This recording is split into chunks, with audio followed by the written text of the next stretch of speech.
Well, welcome to today's webinar. My name is Jesse Warner. I'll be your host today with the Chief CMO. I'm excited to have Alexis Nilsson with us as well to talk about building and protecting brand value. It looks like we're going to be a small group. We did have more register, so hopefully we'll have more people join as we go. But since it is 11 o'clock, I do want to get started. Just a couple of housekeeping items here. Maybe. There we go. Just please keep your microphone muted when you're not speaking. You're also welcome to use the chat function to ask any questions or share comments. We will have a Q&A session at the end. If it's just a few of us here, we can also keep it a little more casual. But feel free to raise your hand. There is a raise your hand feature on Zoom. Also, as a note, this session is going to be recorded. So if you happen to miss the live session, you'll be watching the recording here and we'll be sending that out. As with anything, you're spending time and energy and being here. So remove distractions, be present with us, take out a notebook and pen, write down your thoughts, impressions as they come to you. And hopefully we'll have a good presentation today. So I'm excited to jump in and get started. So a little bit about me. My name is Jesse Warner. I am the CEO and founder of Achieve CMO. I'm a fractional chief marketing officer. So I've been doing this for about 6 years. Prior to starting Achieve CMO, I was a marketing executive at 5 different companies. And so I've been doing this for over 18 years. I also have a Master of Business Administration, a Bachelor of Science in Marketing. At this point, I've worked with over 50 companies to improve their marketing strategies. So experience in a lot of different industries. And so I've seen a lot, everything from the one-man show to the Fortune 500.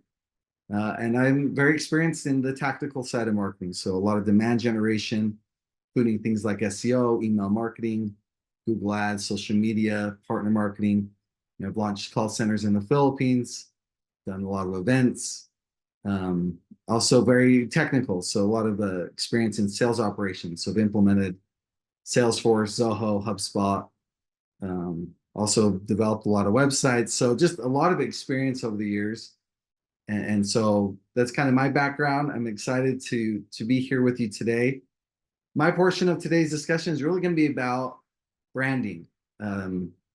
What is it? How do you think about it?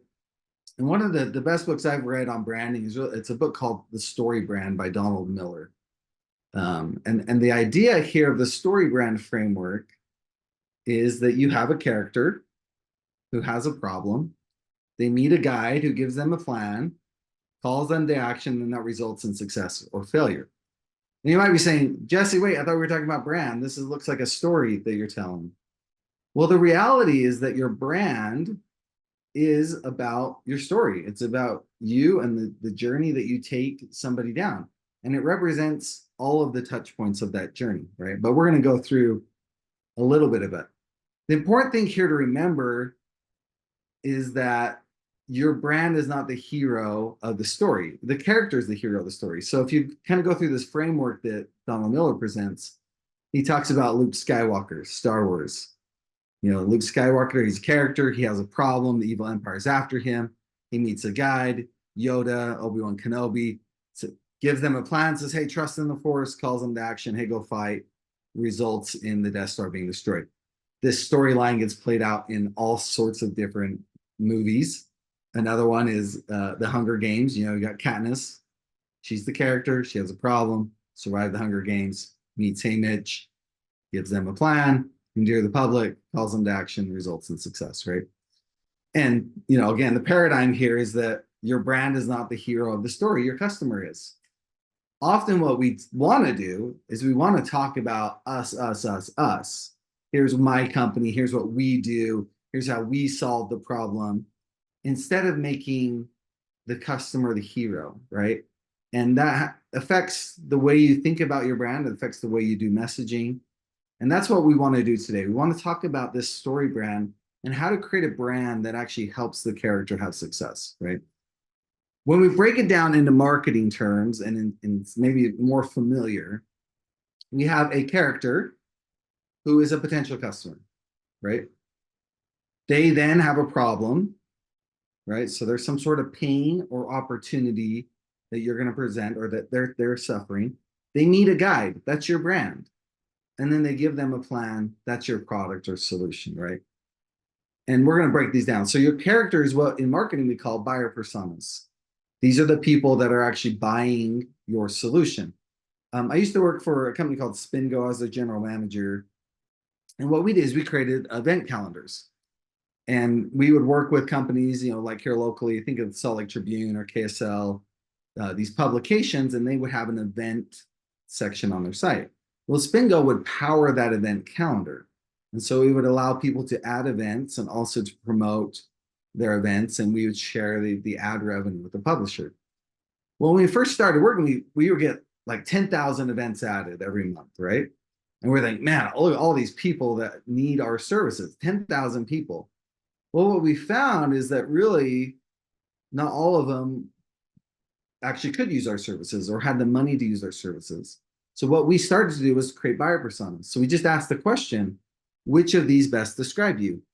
I am a volunteer. I work for a nonprofit organization. I work for a promotion group. I specialize in events.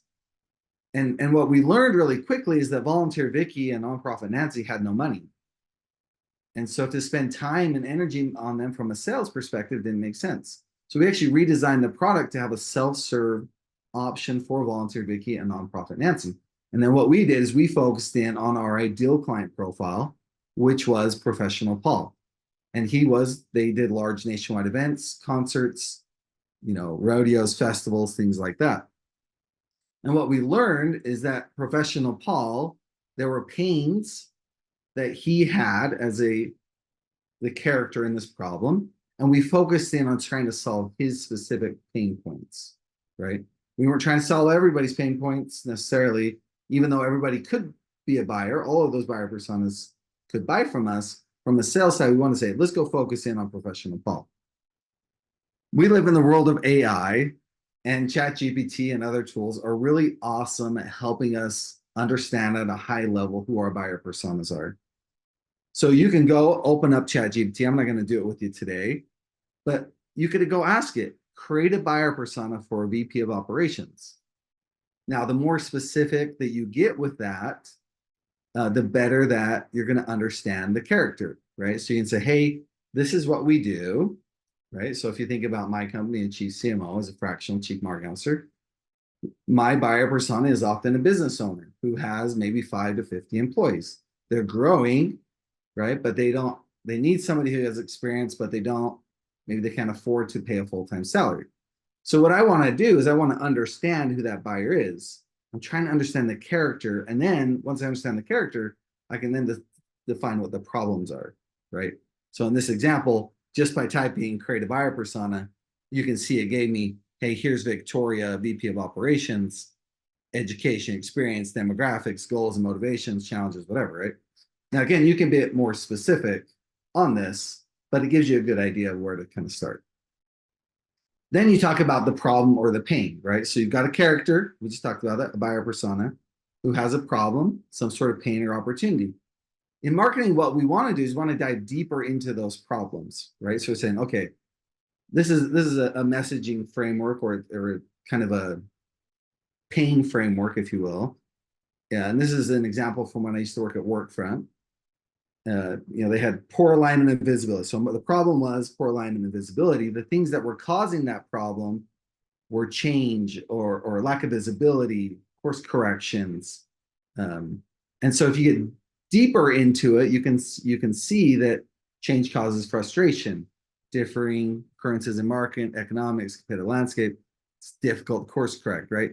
So when we look at the pain of that, we can then say, how do I solve that pain, right? And again, ChatGPT is awesome at helping you do this.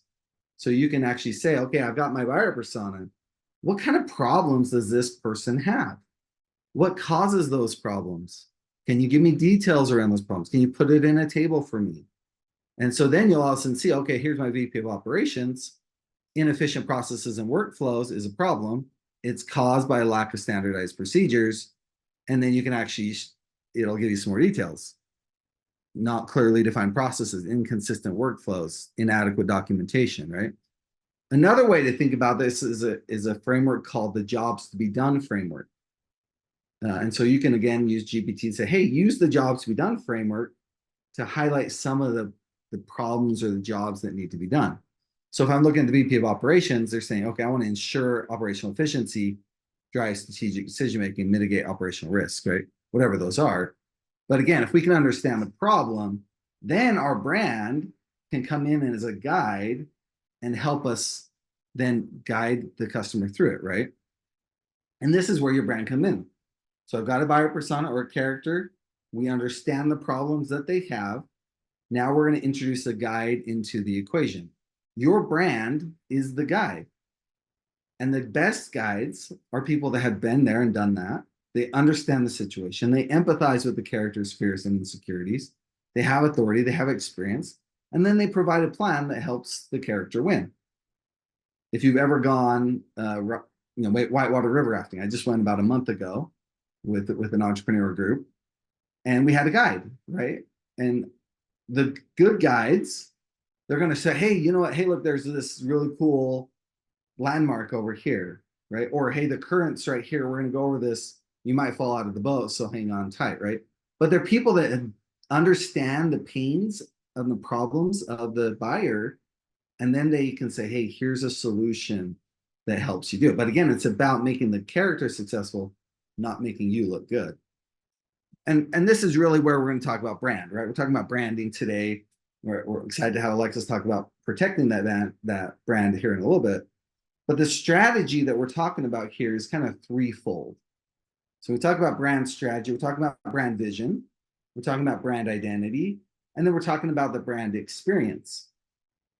For a lot of people, we say brand, and they immediately kind of think of this brand identity, right? So it's, oh yeah, it's my name, it's my logo, it's my designs, the colors and things that I use, right? But in reality, it's all of this. It's the vision, the identity, and the experience. All of that together is what actually creates a brand, right? There's a great book called Beyond Entrepreneurship or B 2.0. He talks about brand vision in kind of three areas. So he talks about purpose, core values, and mission.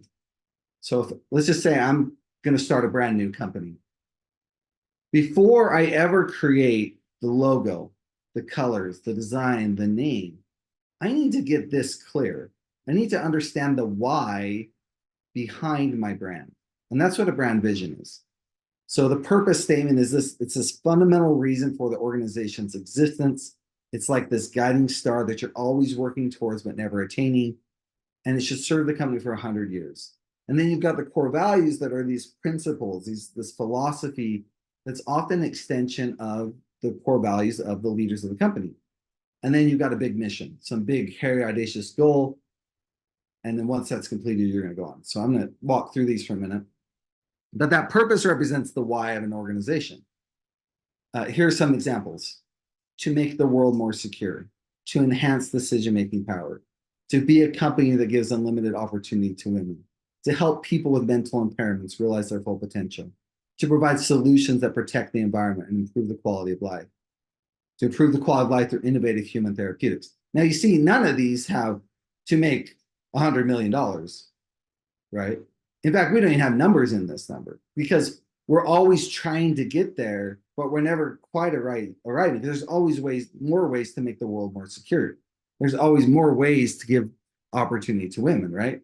And so that's what the purpose is. It's like, okay, why am I doing this? What am I actually trying to accomplish in the world? And then you have core values, right? So these core values are these guiding principles. A couple of examples: we genuinely care. We listen to and we serve people. We face challenges with optimism. We recognize there's always options, right? We own it. And you can create these core values. Again, this exercise today is not about going deep into any one of these, but rather to show the bigger picture. But I would encourage you, think about your core values, think about your purpose, because it could change the way that you think about branding, the way you think about your experience and the logo and the design you're doing, right? And you want your brand to reflect the values that you talk about here. And then you set some sort of mission. The mission, if you've ever heard the word big, hairy, and audacious, or a BHAG, that's what we're talking about here. We're saying, hey, it's got this clear finish line, but it's going to actually force us to change our processes. I mean, we're thinking big. We're thinking 3 to 5 years ahead and saying, I don't actually know how to get there yet. But if I can get there, this is what it's going to look like, right? So put a man on the moon the next decade. This famous one from John F. Kennedy, right? Provide life-saving training 20,000 pilots by 2020. Beautify 160 spaces by end of 2020. Impact 8,000 lives. Develop 100 world-class leaders, right? So again, together, this brand vision is where you start your branding exercise. Then you can get into the things like brand identity. So this is, your name, your logo, your design, your personality. And I'm going to talk about these here as well, right? Because you want that identity to reflect the vision and the purpose of it. And if you understand your characters, you also need to take that into consideration, right? Who are the people that are buying my products and services? And what do they expect from my brand? I'm going to solve their problem. How? What am I going to do? Am I going to be funny or whimsical? Or is this something serious? Like, what is that identity that you want to go through, right? And your name, logo, tagline is definitely part of this, right? So the name for your companies, it's an important decision. We often pick names based on availability of the domain. Oh, I don't have a .com. Oh, I guess I can't use that name, right? Or maybe, and Alexis is probably getting into some of the trademarks and things like that maybe prevent you from choosing a name. But if you can find the right logo, the right name, the right tagline, it can catch your customers' attention. It can incite curiosity, can inspire them to action. These logos here I have on the left, Walmart, Nike, Coca-Cola, FedEx, right? These are well-known names and brands, and there's power behind them, right? I see the Nike swoosh. As a kid, I always wanted Nike shoes. We were fairly poor. I never got the Nike shoes, right? So when I get older, I get money. What do I want to do? I want the prestige of Nike or whatever it is, right?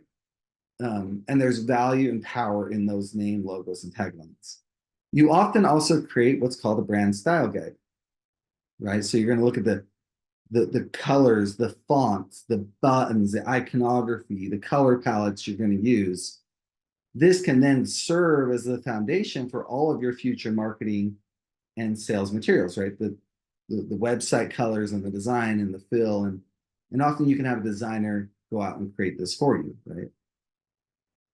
And you want to make sure that your product design is also aligning with that brand, right? Apple does a great job of this. They've got a lot of different products, but they all feel on brand, right? They feel like it's the same company, it's the same organization that's creating the iPad that's also providing the Mac Pro or whatever else, right? There's a certain feel, even in their packaging and the way that they do that. All of that's really important. And then, last thing you're talking about here is brand personality. And here we're talking about, the colors and there's psychology behind this. If my values, in this example, I'm here, I'm looking at the 5 values, maybe sincerity, excitement, competence, sophistication, ruggedness, right? These are 5 words that describe my brand. And then if I look at each of those words, I could kind of break it down and say, okay, what does it mean to be sincere? Well, it means, okay, I'm going to be down to earth or family oriented, honest, wholesome. And then you say, okay, well, what colors or what fonts reflect sincerity or excitement or competence, right? And you can use those values to actually help determine what kind of colors, kind of fonts, what kind of personality you're going to create. Another way to think about this is if your brand was a person and they were up on stage, what would they be dressed like? What would they be wearing? How would they talk? Because that same personality, you want it to be reflected in everything you do. And then you can now create a brand experience, right? So, okay, I understand who I am. I understand my mission. I also know my characters. I know what the problems are that they're trying to solve. Let's create an experience for them that reflects the things, that journey that I'm trying to take them down. When you're looking at brand experience, there's 4 elements: story, positioning, journey, and consistency. I'm going to go into each of these here as well. So again, I'm going fast. I understand that. We're going to share this presentation with you, put it in a PDF. You can look at it later. And we also have the recording. But what I wanted to do is show the bigger picture of brand, right? So with the brand experience, it often starts with the company's origin story. So think of, Facebook's tale of a Harvard sophomore and his roommate. They're on a mission to create a website to connect students on campus. Apple's story of two young guys working out of a garage. They want to go democratize access to computers, right? But that founder's story can help your customer earn trust, inspire confidence, and spark emotion, positive emotion. Why? Because remember, your brand is the guide. If they say, hey, guide, oh, wait, you understand me because your story, I believe you. I have trust in you because your story is inspiring that confidence. It gives me trust that you know what you're doing. So there's a lot of power in a brand's origin story. And if you can tell that well, you can bring it into your website, into your marketing, other ways. And then there's brand positioning, right? So one way to think about this from a positioning perspective is you're saying, okay, who is in the target? Who is in the consumer target, right? What slice of it that we're trying to do? So in this example, we're going to talk about Smart Cookie, which is a healthy cookie for women. This is what they wanted to do, right? So they said, okay, 2 suburban working women who want to be healthy. If I were using Spingo as my example, I would say 2 professional Paul, who is a professional event organizer, right? Your brand is what? So what's the category in the market that your brand is playing? What is the industry that you're playing in? So in this case, Smart Cookie is the healthy cookie option. Healthy cookie is the category that we are playing in. So I'm saying suburban working women who want to be healthy. So not every suburban working woman, but women that want to be healthy. My brand, Smart Cookie, is the premier healthy cookie option. So I'm talking about the category. And then there's your benefit. That is the guilt-free cookie to help you stay in control of your health. And this is kind of the promise that you're making to the target, and it's the benefit that you're providing. And that's because, here's the proof, in blind taste tests, Smart Cookies match leaders in taste, but have only 100 calories, right? So when you're thinking about brand positioning and how you're positioning your company and your products in the market, it's important to understand where you are. And I don't want to just say, and I thought I had a slide, and I forgot to put it in here, but don't play in the dumb space, right? Basically what it is like your company does it really well, and your competitors even do it really well, but your consumers don't care. They don't even want it, right? And I've seen a lot of startups do that in the positioning side of their brand, which is like, hey, we have the best features, the best thing, and the consumer's like, look, I don't even care about any of that. And then your competitors are like, we also have it, and the consumers are like, I don't care, I don't use that, right? And so when you're positioning, think about this kind of framework, which is like, who's my target, what category playing, what's the key benefit, and how do I stand out from the competition? And then, from a journey perspective, right, your customer journey provides the character, the guidance and direction they need to have that brand experience. These are what are called customer journey maps. These are a little more pretty. You can do this in a spreadsheet. You can draw it on a piece of paper, right? It doesn't have to be super sophisticated or pretty. But what you're trying to do is you're trying to understand, where do they enter the funnel and where do I want them to go?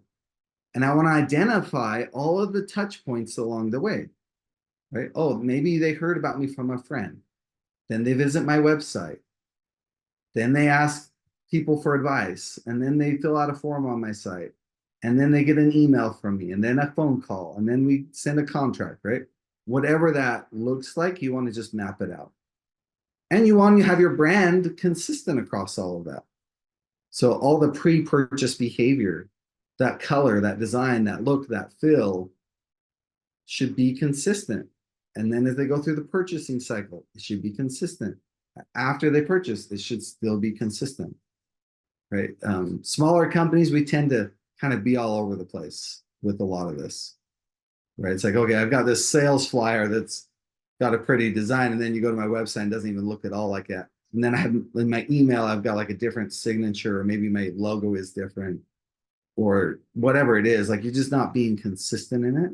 So what you want to do is create that brand consistency across the whole thing. And then you kind of bring it all together, right? So we're talking about brand strategy. You've got your brand vision, you've got your brand identity, your brand experience. All of that represents brand, right?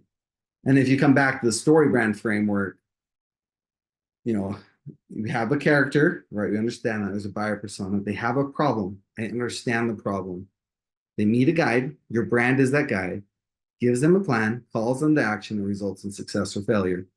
This last piece of giving them a plan, this is finally where we're actually talking about our solution or our product that we're giving them, right? And so your brand gives them a product or service solution that solves their problems, leads them to success.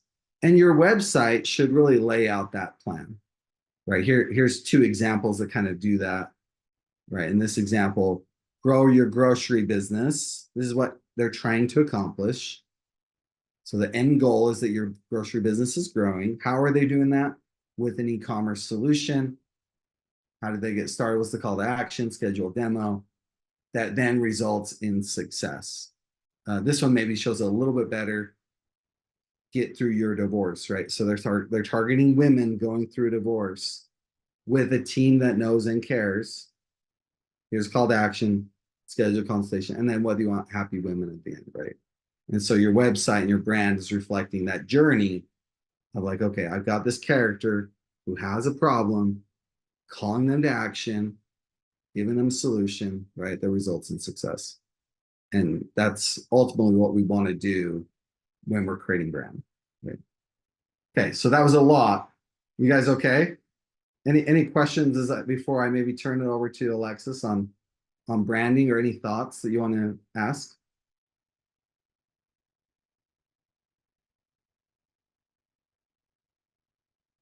Can't see any of your guys' faces, but I'm just going to assume that you guys are like, wow, Jesse, that was awesome. I have everything I need, and I'm going to go study this PDF when you send it to me. Yeah, that's what Carol says. She says, yep, you're right. Okay. What I'm going to do now is I'm going to turn the time over to Alexis, because we are excited to have her.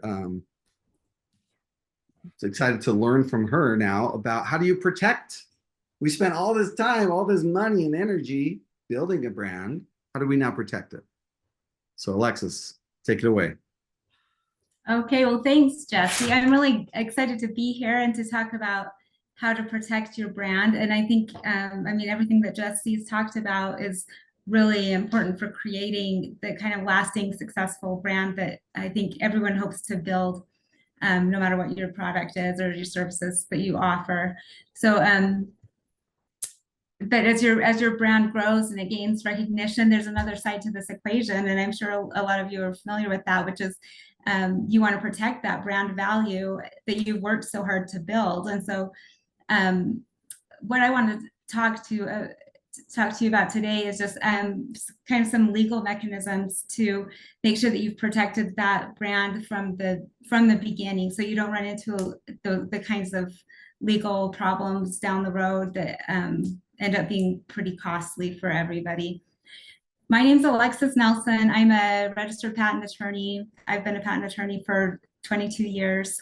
I've worked for a lot of big firms locally, and then also in different places. I was of counsel with a firm in San Jose. I'm of counsel currently with a firm in New York, and also with a firm in town, Kunzler, Bean and Adamson.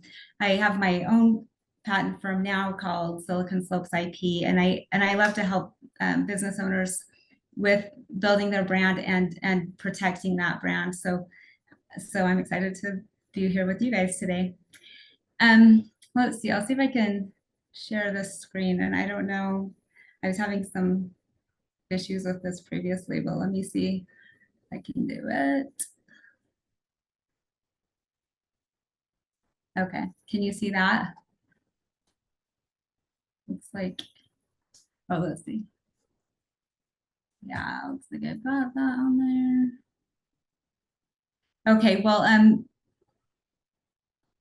okay, this is just my intro slide. So yeah, today I just want to talk about securing trademarks as a first kind of way to protect your brand, and then also obtaining patents to safeguard your innovations, and monitoring and enforcing your IP rights to prevent infringement and unauthorized use.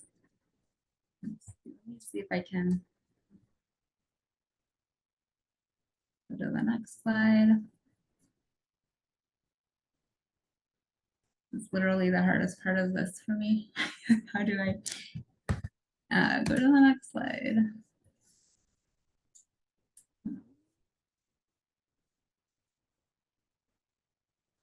Anyway, I don't, Jesse, do you have my slides by chance? Maybe you might be able to help me with this, because let's see, here we go, here we go. Did that switch it for everybody? Well, anyway, these are some examples of trademarks. So I wanted to talk first about just what is a trademark. Sometimes there's some confusion about that, but a trademark is just, it can be a word mark, like the name of your company, or a name, a slogan, or a tagline, like Jesse was talking about, or it can also be a design mark, like a logo. Or any kind of design that designates your brand. So securing a trademark gives you exclusive rights to that mark, and in connection with the goods and services that you set forth in your trademark application. It gives you the legal power to stop others from using a name or logo that's too similar to yours, and it gives you the ability to protect your brand from dilution in the marketplace. So we'll talk about that a little bit more later in this presentation. But beyond the legal protection, it also adds tremendous value to your brand, because as your business grows, so does the value of your trademark. It becomes a valuable asset because it can be licensed, sold, or used as collateral. And so it's essentially, it's not just protecting your brand, but it's building equity in your brand. So let me my next one. Well, this should not be this hard, I know, but let's see. Here we go. Okay, so this sign, you guys are probably familiar with these different designations. The first one is just the TM, which can be used as a superscript or subscript, and then that designates something as a trademark, and this one, the R with a circle around it, designates it as a registered trademark. And our goal is to get from the TM to the R with the circle around it. And the way we do that is by filing a trademark application with the United States Patent and Trademark Office. So what makes a good trademark from a legal perspective, which is, it's going to be a little bit different than what makes a good trademark from the branding perspective, but not a lot different. That from a legal perspective, a good trademark is one that the Patent and Trademark Office will register, because it's registering the trademark that gives you something that you can protect. So like I said, we want to be able to use those trademarks offensively, so we can prevent others from using it, or a confusingly similar variation of it. And we also want to be able to use it defensively to stop others from trying to shut down your use of the trademark by saying that you're infringing theirs. So although it's possible to file a trademark application yourself, there's a lot of misinformation out there about how to do that and what you should be considering. So I just want to note a couple of things that seem to be common misunderstandings. One is that just because you have a domain name, it doesn't mean you have a protectable trademark. Those are two different processes. And so even though you probably want to have a domain name that that identifies your product, you should probably think about the trademark ability of that domain name first. Also, just because you don't find an identical registered trademark in the USPTO database doesn't mean that your trademark can be registered. So conducting a thorough search is critical. We have to make sure that there's no confusingly similar variations of your trademark that are already out there. And those could be registered trademarks or unregistered trademarks. And either of those will potentially prevent registration of your trademark. So overlooking this step could lead to some really costly disputes down the road if it turns out that your trademark is too similar to someone else's. Let's see. So the way that we get from this TM to the registered trademark with the R with the circle around it is we need to look at your trademark the same way that the USPTO is going to look at it, and the same way that the courts look at it. And the way that they do that is on this continuum of where you have a continuum from generic names to fanciful names, where they get the generic names really have no protection at all. Those are weak names, and then all the way over to fanciful marks, which are strong and have the best protection, and they're also the easiest to register. So where your trademark lands on this continuum is going to determine how easy it's going to be able for you to get your trademark to register in the first place, and then also how easy it's going to be for you to be able to protect the mark if it's challenged. So generic marks are at the one end of the spectrum, which get no protection at all. Those are like the word bread for bread, or it's just the name of whatever your product is that's commonly used to identify that product. So yellow cab for taxi services would also be generic. The next category are descriptive marks, and those describe your goods or services. So like Bank of America for banking, American Airlines for airlines, apple pie for potpourri, anything that's descriptive. And this is where it's a little tricky, because usually when I work with small businesses or startups, they're trying to pick a descriptive mark because they want it to come up, in the Google searches, but it's really, you're going to be better off picking something more unique, more distinctive, in terms of being trademark protectability. So the next step on the next category of trademarks are going to be suggestive marks. We really want to get into this is the territory we want to get into when we're thinking about trademarks. And so the suggestive marks are suggestive of your goods and services, but they don't describe them, and it's not the name of them. So Jaguar for a car, Airbnb for the online vacation rentals, Chicken of the Sea for tuna. There's a lot of trademarks that kind of fall into this suggestive category, and it's a good place to be. It's not too difficult to get a trademark registered if you have a suggestive mark, as long as you're not too similar to another mark. The next there's a question here. Sure. Carol saying, what are some ways we could use a name that is trademarked but has a completely different use? One is a historical place, the other is a product. So you've got same name, but one totally different kind of uses. How's that taken into consideration? For the same company, for your own company, or you're saying to get over another company's use of the same mark? Carol, go ahead, and if you want to respond to that.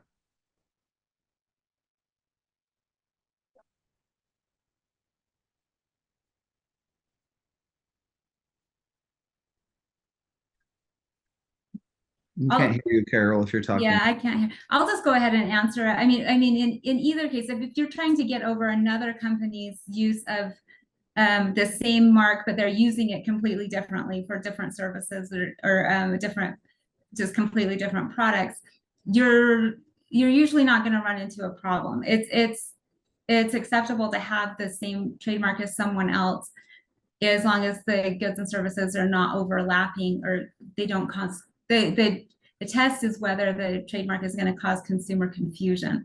So if, as long as you're in completely different industries or completely different areas, that there's not going to be, I wouldn't worry about that. For your own trademarks, if you, or for your own company, if you are going to expand into another area, your trademark application that you file initially is only going to cover whatever goods and services you described in that initial trademark application. So when we file a trademark application initially, we want to try to anticipate what direction our business is going to be headed so we can cover those areas at the outset. If you don't, and they come up down the road, then you have to file a new trademark application. And then you go through the same process, and there's, I mean, it gets a little bit, it's a little fact specific, but it's having a name, you know, that you use already, that you already have registered in one area, does not guarantee that you're going to be able to get the same mark registered for a different industry or different services. So that's why you want to have good counsel when you're first filing that initial application, so you can kind of anticipate that and you don't run into a bind down the road. I hope that answered that, but I can address it more if you have questions later on.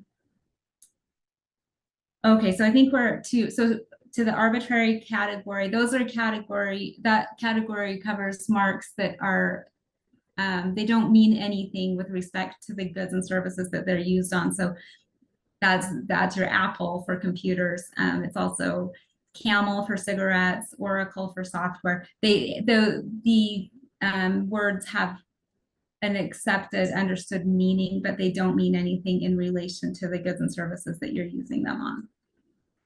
And then fanciful marks, they get the strongest protection, and those are basically made up words that have no meaning outside of the product or service that they're used in connection with. So words like Pepsi, Exxon, there's a bunch of them. Some of the really good trademarks that were fanciful to begin with, like Google, Kodak, well, Kodak is actually a good fanciful one, but Tylenol. So some of the ones that start out really strong end up being generic over time because they were not used consistently as a trademark, and they just started being used in the everyday parlance as to refer to any kind of like Tylenol. You know, people tend to refer to everything as Tylenol, whether it's Tylenol brand or a generic brand or anything. So it loses that trademark protection as far as if you wanted to go after an infringer down the road or take it to court. Okay, let me go to the next slide.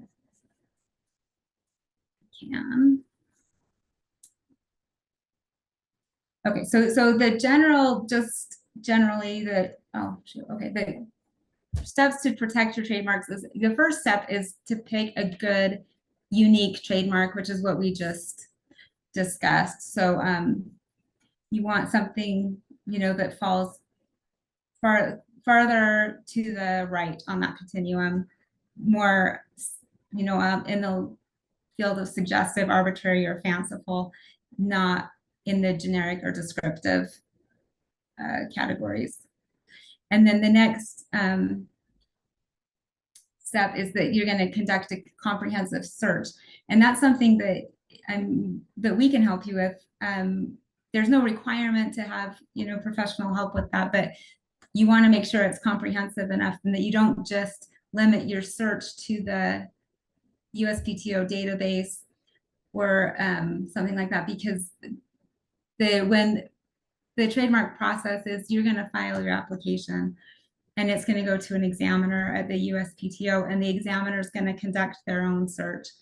And so the way that I like to do it when I help clients is, we always do at least a brief search so that we can anticipate some of what the examiner is going to turn up in their own search and avoid some of those problems that are going to come up.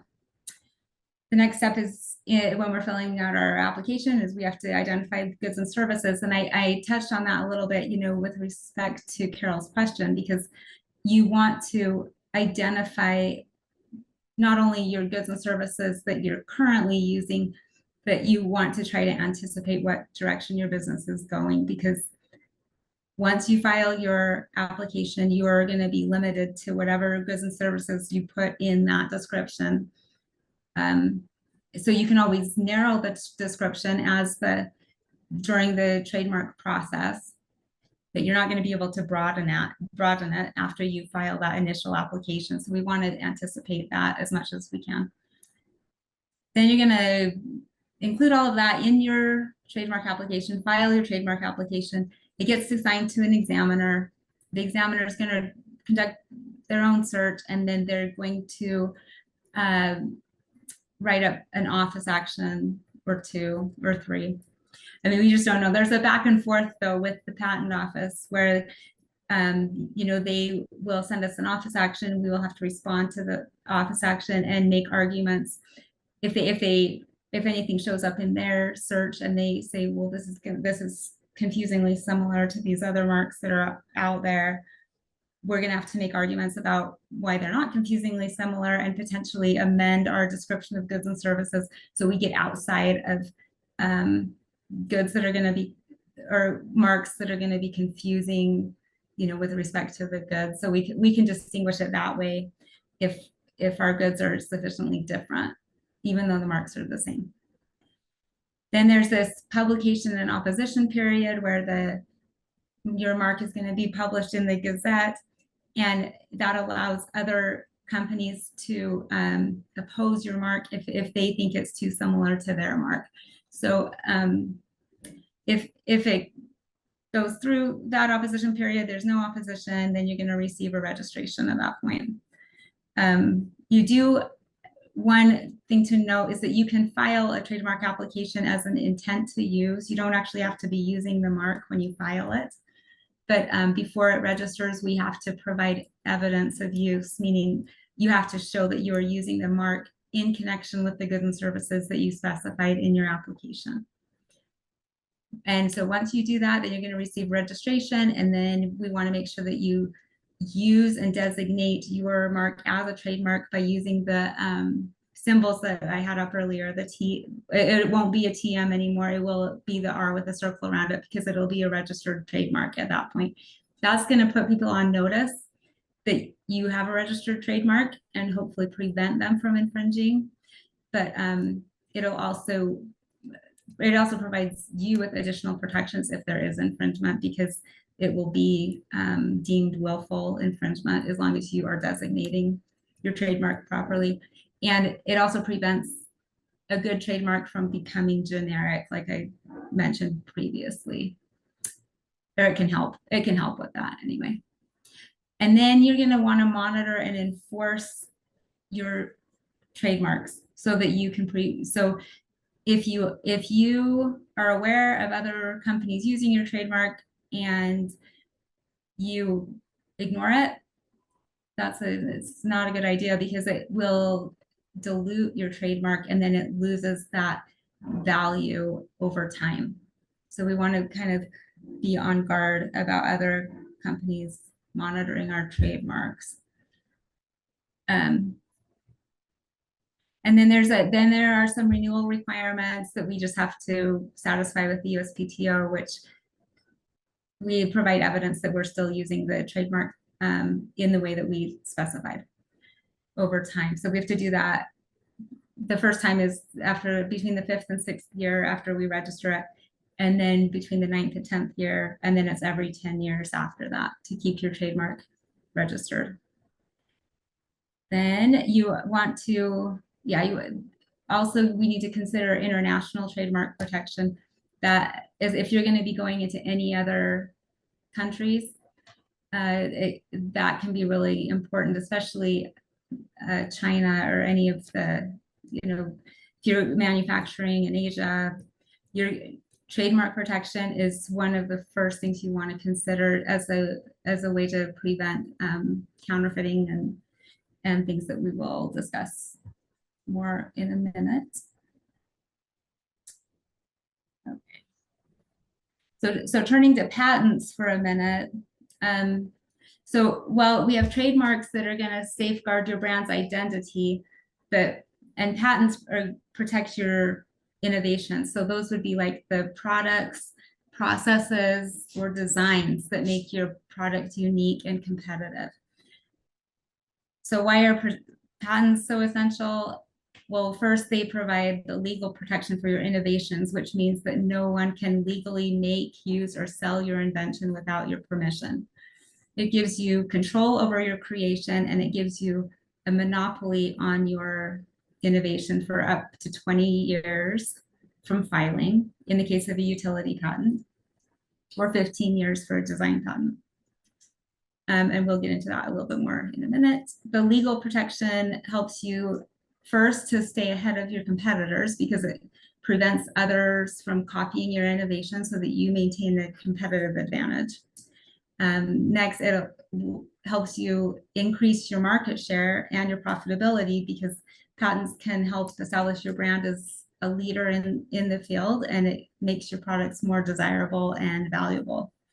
It also can create licensing opportunities so that you can generate revenue by licensing your patent to other businesses who wish to utilize your technology without you having to actually produce the product yourself if you want to go that route. And it also can enhance your brand's reputation because having patented technology or a design signals to your customers that your brand is innovative and cutting edge, and that's just a way, to distinguish yourself and rise to the top. So we typically deal with two types of patents, which I have here on the screen. So the standard patent is a utility patent, and that offers you long-term protection for new and useful products, machines, processes, and chemical compositions. So to file a patent application requires a set of drawings, first of all. One common misconception with patents is you don't actually have to have a prototype or a working model. You just have to, but you have to have thought through the invention enough that you can come up with a set of detailed drawings and show how the invention is going to be made and used, so that you can describe it in enough detail that it enables a person to make and use the invention. So we're going to have to file a set of drawings, a detailed description of the invention in terms of the drawings, and then a formal claims that define the scope of your protection. And that's kind of like the metes and bounds of a real property description. It just defines the metes and bounds of your intellectual property or of your innovation. And then the utility patent undergoes the same kind of examination by the USPTO that a trademark does. There's a back and forth process. It's a lot more involved, a lot more sophisticated than the trademark process, but it takes a lot longer and it's more expensive. But other than that, it's similar. So we file the patent application, it's assigned to an examiner. The examiner does their own search, finds similar, patents out there for similar inventions, and then they will reject our patents and allow us to respond to the rejections, make arguments. And that back and forth process for patents usually takes about 3 years before we get to the point of an issued patent. On trademarks, it's a lot shorter, like 9 to 16 months. I would say 16 months at the outer edge. I usually get them within a year. So once the utility patent is granted, that will give you 20 years of protection from the filing date. There's an option to file a provisional patent, which is just kind of a subset of utility patents, because it's a temporary lower cost application that establishes an early filing date for your invention, but it doesn't actually mature into a protectable patent. It basically just holds your place in line for 12 months. It allows you to mark your invention as patent pending during that time, so that you can refine your invention. And it also gives you time to seek funding if that's something you're going to do. Provisional patent doesn't have the same formal requirements as a utility patent, so it tends to be cheaper, and it doesn't require an in-depth examination by the USPTO. That said, you would want to get some advice of counsel before filing a provisional, because to get the benefit of your filing date when you convert it to a utility. If it's not disclosed in the provisional patent, you don't get the benefit of that filing date when you convert to a utility for any undisclosed subject matter. A design patent protects the ornamental design of a product. So if your innovation involves a unique shape or appearance or aesthetic design, like the Coke bottle, something like that, a design patent ensures that others can't copy that specific design. So the most critical thing I think I would mention as far as patents is that you need to be really careful about publicly disclosing your invention before you file a patent application. If you publicly share your idea, whether it's at a trade show or in a journal or even online, you could lose the ability to patent it. So in the US, you have a 1-year grace period after public disclosure, but in many other countries, any disclosure before filing can cause you to forfeit your rights. So you want to just, make sure you are well advised before you make any kind of public disclosure, and preferably have something on file with the patent office. Okay. Move to the next. You guys can jump in and ask any questions if you have any as we go through these. I know it's a lot of material to digest, but I think it's just important to have at least an overview, so you know as you are deciding on a brand and you're growing that brand, that you are also protecting it in critical ways, so you don't run into problems down the road, and that can be really expensive to fix, and sometimes impossible to fix if you've missed deadlines, for example. Okay, so you want to monitor and enforce your IP rights once you have obtained those protections through the United States Patent and Trademark Office, and internationally if you are going to do that. So when you've built a successful brand, and I'm sure many of you run into this, then there's competitors and counterfeiters and even unintentional infringers that might try to use your trademarks or copy your inventions or leverage your brand reputation for their gain. And if you don't actively monitor what's going on the internet or with other filings, you may not even realize this is happening until it's too late and your brand's value has already been compromised. This is just an example here of obviously somebody infringing on a well-known trademark for Dove, a beauty bar. And obviously that one would not, you might be able to get the word mark through the patent office because it's different than what's out there, but it's obviously an infringement. It's just the whole look and feel. So you want to monitor for things like that, for confusingly similar variations of your trademark, and even inventions that are close to what you have patented that might not be exact, because you want to protect that space that you've made for yourself and your products. So there's various tools and strategies that can help with that. There's IP watch services, there's patent analytics tools, and there are online monitoring tools that can track mentions of your brand on websites and social media platforms and e-commerce marketplaces like Amazon or eBay. So once you've identified infringement, the next step is enforcement. You just want to show that you're serious about protecting your brand, and by doing that, you can deter future infringement. There's various approaches to enforcement, and they're pretty fact specific, but a few things to keep in mind is just consistency is key. If you don't actively enforce your rights, then you would risk weakening your brand's protections. And then you want to conduct a cost benefit analysis as to those approaches, because litigation can be expensive. And so it's important to assess whether the infringement is significant enough to justify the cost of legal action. And then as far as international IP strategy, it's if you're going to operate globally or manufacture in a different country, you want to anticipate some of the problems you could encounter by doing that, and protect your innovations before you do that.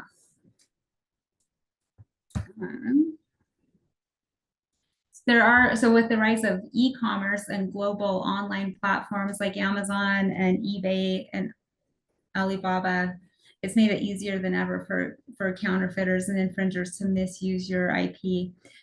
And so products that mimic your brand can be sold online in minutes, and it's usually at a lower price and it's lower quality, and it can damage your brand's reputation and undercut your market.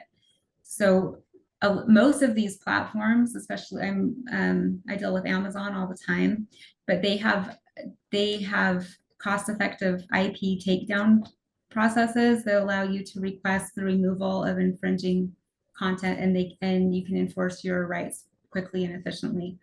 So I highly recommend looking into those. If you're an Amazon seller, there's Amazon's Apex, which is Amazon Patent Evaluation Express system, and that can resolve patent disputes within a couple of months and prevent infringing products from staying on the market, which could harm your sales and your brand reputation. So I think that's about all that I have for today. But I mean, there's just, as you can probably tell, there are a lot of complexities, and it all is pretty fact specific. I'd be happy to talk to anybody if you have specific questions. Okay, well, thank you, Alexis. Yeah.